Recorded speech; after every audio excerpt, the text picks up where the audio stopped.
Living Heritage is designed to highlight, examine, and celebrate elements of the rich cultural heritage of St. Kitts and Nevis. Journey with us as we explore our distinct and immersive culture. Welcome to a life of pride in our past and confidence in our present and future. Welcome to Living Heritage. Welcome to Living Heritage, ICH documentary series of St. Kitts and Nevis. The soil of the Federation is rich and fertile. It is said that it can grow anything. Let's listen to our TKB, traditional knowledge bearer, as she shares her experience of plants that helped to feed her family, but also how she used parts of different plants to make things that, when sold, also provided an income for her family. Today, we are addressing two domains, the domain of traditional craft and that of social practices, rituals, and festive events. The elements are specifically small craft and cooking methods passed down from generation to generation. Catherine Bradshaw, or traditional knowledge bearer, from an early age, did not consider hard work a challenge. She did what was necessary to take care of her family. Listen as she tells us all about it. My name is Catherine Bradshaw. I live at Phillips Village. I'm 60 plus. So I do craft and I also do cooking. I'm a retired Washington Archibald fan.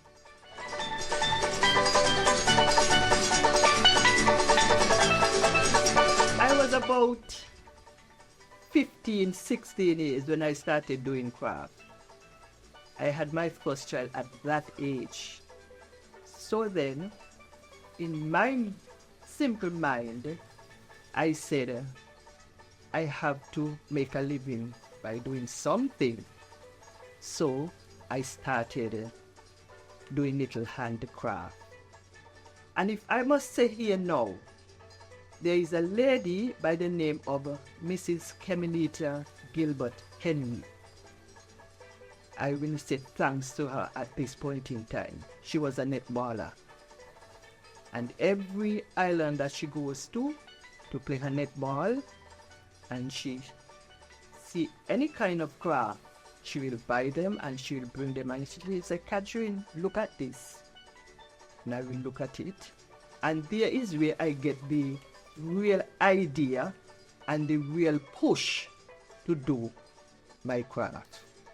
I just want to say thanks to Kemelita.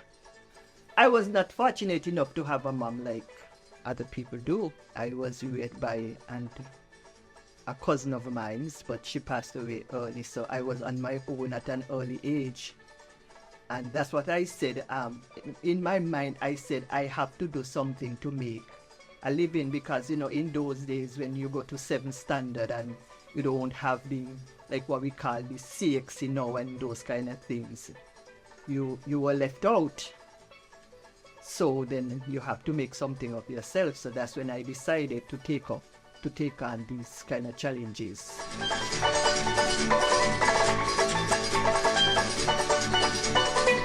Well, I think actually some people just have the hands-on, the ability to do certain things. And as it comes to their mind, they will just, for instance, when I started doing craft, I will just look at things and I do it. I put it out and I do it. If it doesn't look to my mind satisfactory, I'll do it over. That's how I learn. Take out, fix this, fix that, until it looks satisfactory to me that somebody could buy it. That's how I learned craft, and I guess that other people might have had the same mindset. Well, when it comes to the popsicle sticks, it's not like the straw work. You have to structure them. However, if you're doing a basket, it just whether square, round, or but with the straw work, you can twist it how you want it.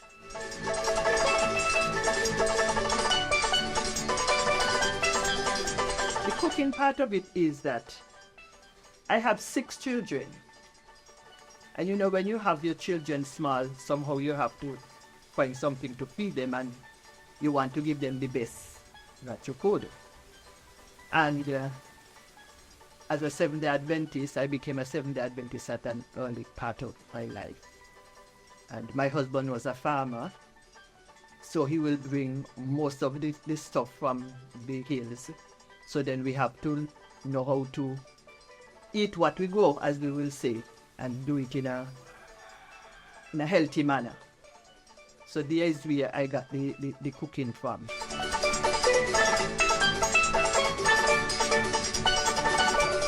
Well, actually, the cooking part was that after my husband got sick, 2009, he had a stroke. So then, you know, he couldn't deal with the farm and things like that, and still having one or two of the little ones to deal with, Kelisha and Julian. In my mind, like, you had to get something else to come, you know, because he can't. So I have to look after him. So I started doing, like, I will do saltfish rolls and a little pancake and so on, and I carry by the school and sell, and everybody start to, you know. And then during vacation, I'll cook and go on the construction site and sell and so on. So everybody start getting accustomed to Miss Bradshaw. And, you know, everybody start to like Miss Bradshaw pancake, and, you know. So that's how I come about really getting into the cooking. So right now, anybody hear about Miss Bradshaw? You have pancake? Anything, whether breakfast or lunch, or if you want to call it dinner, whatever you want to call it. Well, you know, nowadays, young people ain't want no farm nothing. They want some fries and they want some chicken, but in my days, it wasn't a chicken, it was a piece of mackerel, a piece of saltfish, with the breadfruit, some sweet potato, and a piece of dasheen. That was in my days, but you know, that don't go along now. So in catering, you would do like, I do like saltfish rolls and patties and those sorts of little, if I should call it, fancy things that the young people would want. We'll be right back with more from Mrs. Catherine Bradshaw after these ads. Check on your batteries. Check. Emergency center. Check. Store up your water. Check. And board up your window. Check. So you got to play safe before it is too late. Disaster could happen anytime, any place. Check on your elders. Check. And your insurance. Check. Secure the animals. Check. Tie down the gas tank. Check. Don't intoxicate. You got to play it safe. Disaster could happen anytime, any place. For more information, contact your National Emergency Center today. Before the storm, stock up on perishable foods to last at least 24 hours. Secure important documents. Full up on gasoline. Remove boats and fishing pots from the water. During the storm, unplug electrical appliances. Do not go outside. Listen to your radio station. After the storm, do not go sightseeing. Make sure the entire family is okay and assess and photograph all damages. Check on your batteries. Emergency center. Store up your water. And board up your window. So you got to play safe before it is too late. Disaster could happen anytime, any place.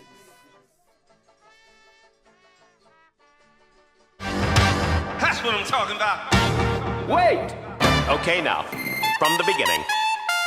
Hit it, boys. Welcome to the St. Kitts Craft House.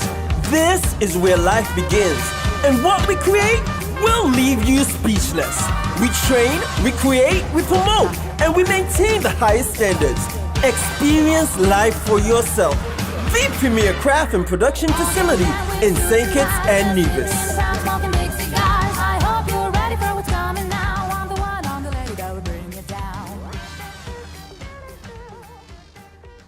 Living Heritage continues as Mrs. Catherine Bradshaw tells us more about straw craft. Well, back then when I was really into the craft,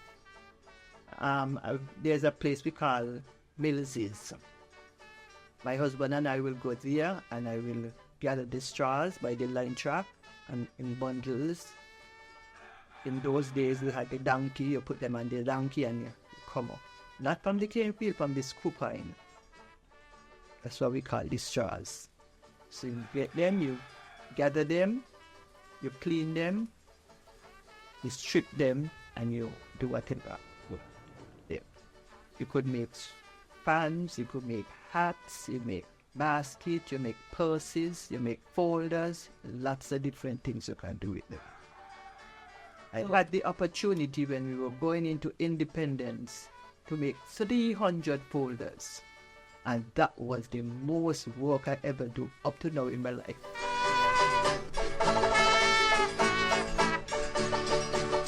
A knife, we have a knife.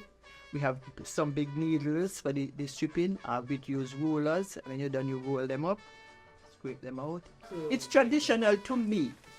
It's traditional to me. My husband, and as I told you, I have 6 children, and I involve all of them. Back then, when my husband was around, when we come with this straw, his job is to clean them and scrape them. That's his job. I am going to strip them to do whatever we are going to do, whether the bags or the fans or the purse, whatever. The children is going to plait. So they do the plaiting. When they finish plaiting, I go on the machine and do the finished product. So everybody, it was a family thing. Everybody was involved in making do whatever we are going to do, whether the fan, the purse, the basket, or what. So when I had my children, if they go down the road and they play until 8 o'clock tonight, they know when they come, they have 3 fans to do, or 4 mats to do. So they will sit down on the floor, they got to do the work until whenever they finish, they go in the bed. So everybody had their task to do. Okay. That's how my children was raised.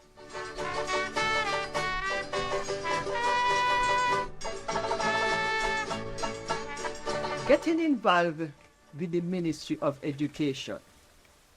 Because I was that involved in straw work and, well, I used to teach the Pathfinders and I used to have workshops with FND and other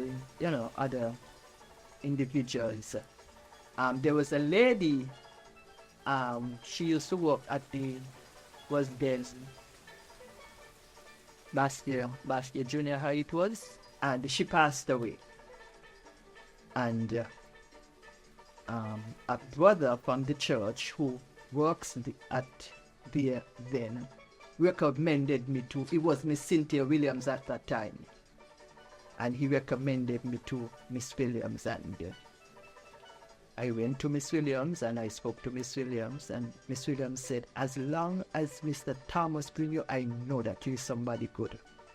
She said, go down to Mr. Petty. And I went down to Mr. Petty. Mr. Petty said, it was a holiday, the Monday would have been on holiday. Mr. Petty said, you have a job on Tuesday. I worked at Washington Archibald High School for 22 years.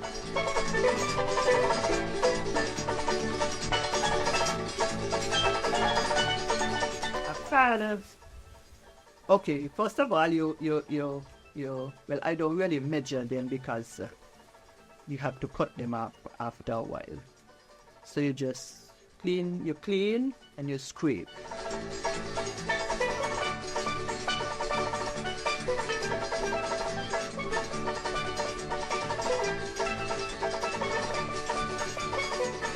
I use about 11 upper strips.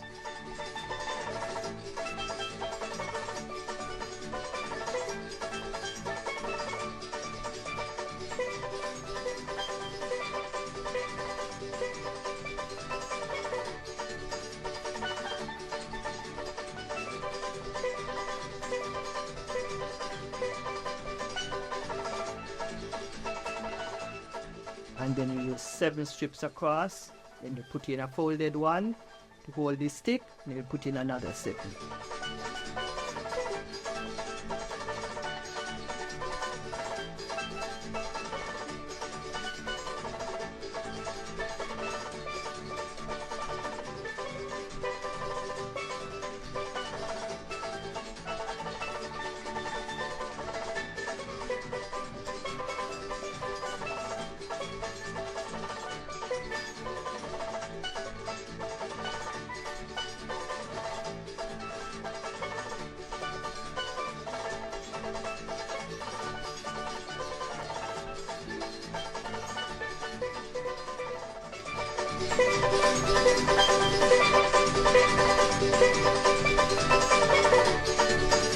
It wasn't really much of a challenge.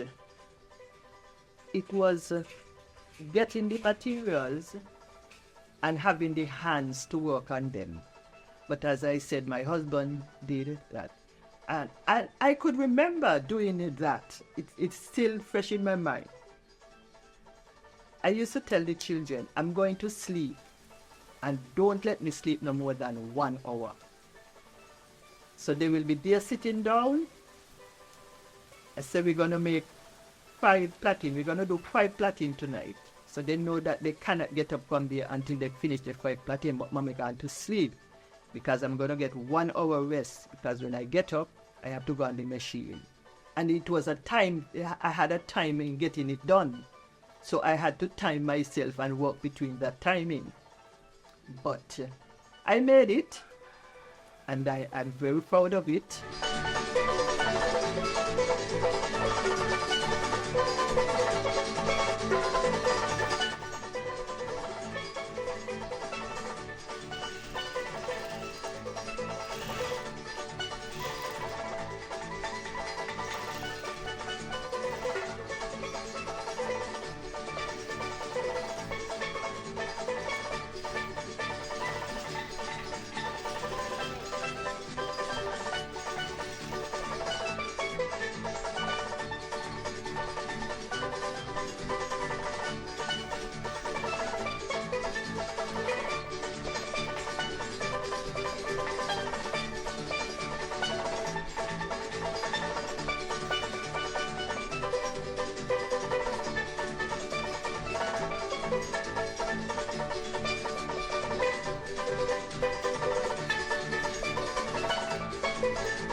It wasn't a challenge that much, because I had to develop a lot with it.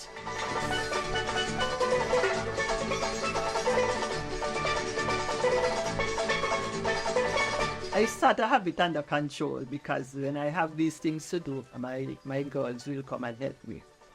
I have 2 daughters, and they will come and say, Mommy has XYZ to do, so we'll just organize ourselves how we're going to do it, and they'll come and we'll work together. We'll work together.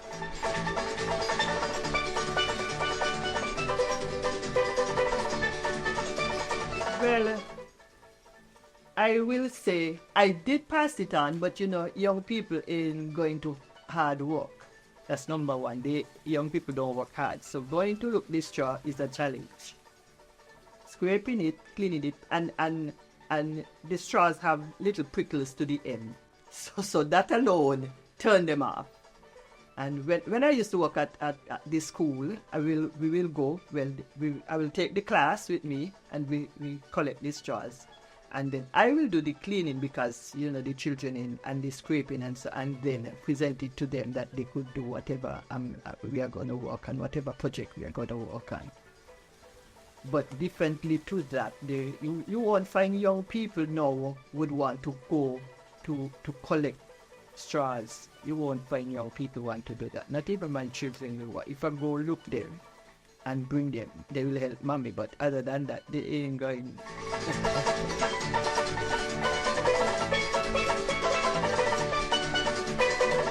To me, it won't survive in the sense that we would like it to. It won't survive in the sense that we would like it to. One or two of us, the older ones, might try to keep it up. But I have not seen any of the younger ones taking it on as a challenge. I have not seen that as yet.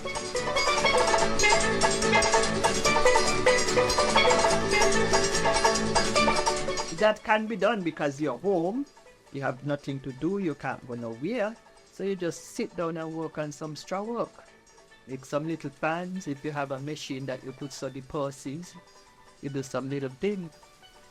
Then it can be. I have made a lot of money to support my family. From Craft House was my place to make things, to sell my stuff.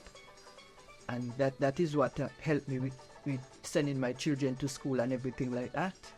I make fans, I make purses, I make bags. And that's what I do. Table mats, and that's it. Craft is a relaxing thing. Your mindset, you relax yourself when you sit down and you say, I'm going to do this, and you just organize yourself. You sit down and you relax yourself. Use your hands and you relax yourself and you do your thing. It's nothing too stressful. It's not a stressful job. It's not a stressful job. You collect your stuff and you do your thing at your own pace. Do your thing at your own pace. So I will encourage anybody to take on the challenge of doing some craft. Even if you have a job, a main job, you can do that as your sideline. You make things and you could bring in an extra income, if I may call it that. The cooking, as I said, it could be an extra job as well. If you have someone to help you with the catering, because sometimes it could be a tough job at times. Especially sometimes people will call and say, I want this for tomorrow. Would you do that for me for tomorrow? And then if you don't have somebody to help you, then you're going in a tight spot. But other than that, you can take on the challenge of, as I said, these are little sided things that could bring an extra dollar in your pocket. Thank you for viewing this week's Living Heritage, where Catherine Bradshaw showed us how to make straw craft, told us about cooking what she grows, and has let us know how she continues to pass on her skill. Send us a message at any one of our social media platforms if you would like to know if Mrs. Bradshaw can make straw craft for you. And don't forget to like and subscribe our pages and channel. That's Facebook at SKNICH or at ICHSKN, YouTube at ZIZ Kids Culture, and X or Twitter at ZIZ Kids Culture. Join us again next time, because together we can safeguard our living heritage.